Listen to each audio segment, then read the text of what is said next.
Apple Cinnamon Rabri, we will boil 1 liter full fat milk on low flame.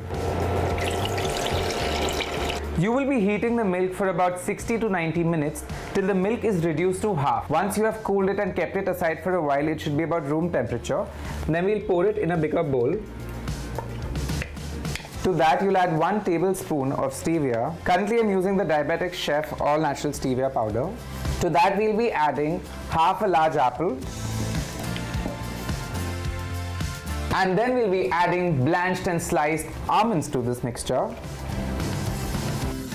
To this, we'll be adding 1/4 teaspoon of cinnamon powder. Now, there are a lot of health benefits of cinnamon powder. It is fantastic for people living with diabetes. Once you've mixed this well, you gotta refrigerate it for about 2 to 3 hours. Then you can serve it chilled. Here's an Apple Cinnamon Rabri you can serve to all your guests, and you can have it guilt-free.